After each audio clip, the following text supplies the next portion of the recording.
Great to have you on the programme. Thank you very much for being here. So you've got an announcement about gambling. Tell me about it.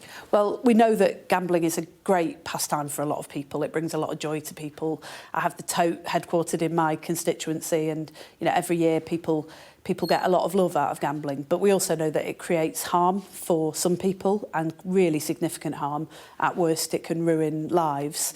And so what we're announcing today is that we're introducing a statutory levy on the gambling industry to make sure that we can properly fund research into gambling harms, prevention, and also the treatment that people need in order to make sure that they can make a full recovery if they are adversely affected. We think this will have a significant impact, particularly on young people, and we're really pleased that the gambling industry has been working with us as part of the consultation that we've been doing to make sure that we get this right. Do you think they're a responsible industry? My experience of certainly of the Tote in my constituency over very many years is that not only are they responsible, but they care about the industry too. They want to make sure that they have long-term customers who can continue to enjoy gambling, who don't lose all their money and ruin their lives. But there are some forms of gambling, like the online slot machines, which particularly for young people can become very, very addictive. And that's why one of the things that we're announcing today is that we're also going to have a limit on the stake that you can bet online, so that people don't get pulled into spending far more than they can afford. Are you a gambler? Do you have a little flutter on? Not really, no? To be honest, because I have put bets on a few things in the past. Not the election, I hope. Not on the election, no, definitely not on the election. I've just gone out and knocked on doors. But when it comes to gambling, the only time I've ever had a flutter, I've lost big time. So not really for me. But I do enjoy the sort of sport. I'll go down to the horse racing. I went to the dogs a little while ago, that sort of thing. I want to talk to you a little bit about international affairs, because it feels at the minute we are almost engulfed by a very precarious situation around the world on lots of different fronts. And I've just spoken to Sir Richard Dearlove, the former head of MI6, which was quite a startling interview, I'll be honest with you. He said we're not in a pre-war state with Russia. We're in an actual war with Russia, a hybrid war on different fronts. Do you think that is how we should see it?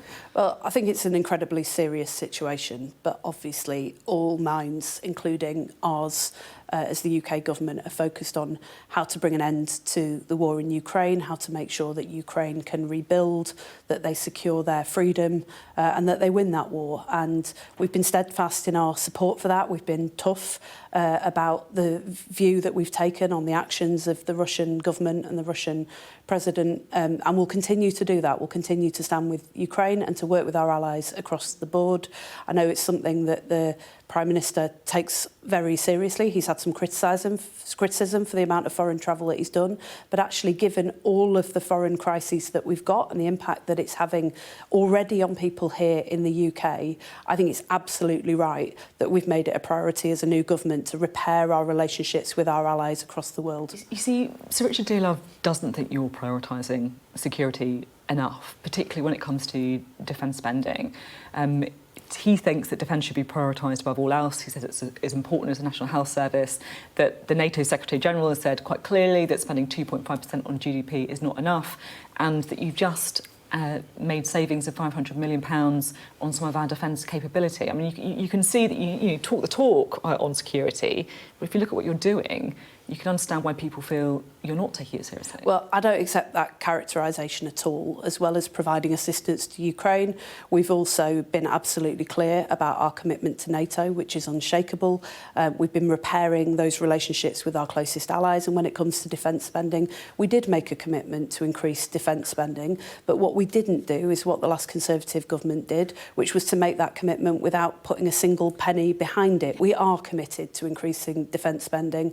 That's something that our Secretary of State, our Defence Secretary John Healey, is working with the Chancellor very closely on. It is a priority for us, but what we're not going to do is make promises that we have no intention of keeping, which the last government did.